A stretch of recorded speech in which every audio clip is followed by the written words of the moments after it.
মানুষ তোমার পাশে থাকে অভ্যাসে, কিন্তু দরকার শেষ হলে অভ্যাসও বদলে যায়। তুমি যত বেশি নিজেকে বোঝাও, মানুষ তত কম তোমাকে বোঝার চেষ্টা করে। সবাই চায় তুমি ঠিক থাকো, যতক্ষণ না তোমার ঠিক থাকা তাদের অস্বস্তি তৈরি করে। তুমি নিজের সীমা ভাঙো সবার জন্য, কিন্তু কেউ জানতে চায় না তুমি কতটা ক্লান্ত। সবচেয়ে নীরব কষ্টটা এই, তুমি বুঝে যাও তোমার জায়গা কেউ নেবে না, কারণ সেটা কেউ চায়ও না। মানুষ তোমাকে ছেড়ে যায় না হঠাৎ, তারা ধীরে ধীরে গুরুত্ব দেওয়া বন্ধ করে দেয়। তুমি সব সময় বুঝে চল, কারণ ভুল বোঝা হলে দোষটা তোমারই পড়বে।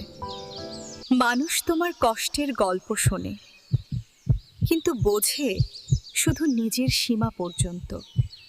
তুমি নিজেকে ঠিক রাখো সবাইকে বাঁচাতে, শেষে বুঝো কেউ তোমাকে বাঁচাতে আসেনি। সবচেয়ে কঠিন মুহূর্তটা তখনই আসে যখন বুঝে যাও তুমি অনেক আগে একা হয়ে গেছো। মানুষ তোমাকে মিস করে না, তারা মিস করে তুমি যা করে দিতে। তুমি যত বেশি সহজ হও, মানুষ তত কম তোমাকে গুরুত্ব দেয়। সবাই তোমার ভালো চায়, যতক্ষণ তোমার ভালো থাকা তাদের কাজে লাগে। তুমি নিজেকে ছোট করো পরিস্থিতির জন্য, পরে বুঝো পরিস্থিতি কখনো তোমাকে বড় ভাবেনি। সবচেয়ে নীরব ব্যথাটা এই, তুমি বোঝো সবকিছু, কিন্তু কিছু বলার মানে থাকে না। মানুষ পাশে থাকে অভ্যাসে, সম্মানটা আসে শুধু সুবিধা থাকলে। তুমি বোঝো বলেই অনেক কিছু থেমে যায়, কিন্তু কেউ বোঝে না তুমি কতটা থামিয়ে রেখেছো নিজেকে। সবাই তোমার সীমা পরীক্ষা করে, কেউ জানতে চায় না সীমা ছুলেই তুমি ভাঙো কিনা। তুমি শক্ত থাকার অভিনয় করো, কারণ দুর্বল হলে জায়গাটা কেউ ধরে রাখে না। সবচেয়ে ক্লান্তিকর সত্যটা এই, নিজেকে বাঁচাতে গিয়ে তুমি নিজেকেই হারাও। মানুষ তোমার মূল্য বোঝে না, তারা শুধু তোমার প্রয়োজন বোঝে।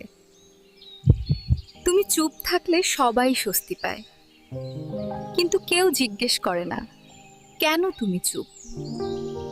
সবাই চায় তুমি শক্ত থাকো, কেউ চায় না তুমি ঠিক থাকো।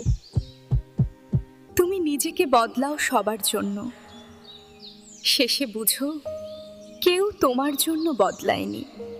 সবচেয়ে কষ্টের সত্যটা এই, তুমি একা না, তবু তোমার পাশে কেউ নেই। মানুষ তোমার কষ্ট বুঝে না, তারা শুধু দেখে তুমি এখনো টিকে আছো কিনা। তুমি নিজেকে সামলে নাও বলেই সবাই নিশ্চিন্ত, কেউ ভাবে না সামলাতে গিয়ে তুমি কি হারাচ্ছ। মানুষ তোমার শক্তি দেখে ভরসা পায়, কিন্তু তোমার ভয়গুলো দেখার সময় তাদের নেই। তুমি নিজের কথা চাপা দাও পরিবেশের জন্য, শেষে পরিবেশটাই তোমাকে চুপ করিয়ে দেয়। সবচেয়ে নীরব ক্ষতটা এটা, তুমি বাঁচছো ঠিকই, কিন্তু নিজের মতো করে না। মানুষ তোমার ব্যস্ততা দেখে ধরে নয় তুমি ঠিক আছো, কেউ ভাবে না এই ব্যস্ততাই হয়তো পালানোর চেষ্টা। তুমি হাসি দিয়ে অনেক প্রশ্ন এড়িয়ে যাও, কারণ সত্য বললে পরিস্থিতি ভারী হয়ে যায়। মানুষ তোমার উপস্থিতি চায়, কিন্তু তোমার অনুভূতির দায় নিতে চায় না। তুমি নিজেকে মানিয়ে নাও বারবার, শেষে বুঝো মানিয়ে নেওয়াটাই তোমার পরিচয় হয়ে গেছে। সবচেয়ে ক্লান্তিকর বোঝাটা এই, নিজের ইচ্ছেগুলো কাঁধে নিয়েই তুমি হাঁটো। মানুষ তোমাকে দোষ দেয় না সরাসরি, তারা এমনভাবে দূরে সরে যায় যেন দোষটাই তোমার। তুমি বোঝাতে বোঝাতে ক্লান্ত হয়ে যাও, কিন্তু ভুল বোঝাটাই শেষ পর্যন্ত থেকে যায়। মানুষ তোমার ধৈর্যকে শক্তি ভাবে, তারা জানে না এই ধৈর্যের ভেতর কতটা ক্ষয়। তুমি নিজের কথা গুটিয়ে রাখো, কারণ কথা বাড়ালেই তুমি সমস্যা হয়ে যাও। সবচেয়ে বড় পরিবর্তনটা এখানে, তুমি আগের মতো আর কিছু আশা করো না।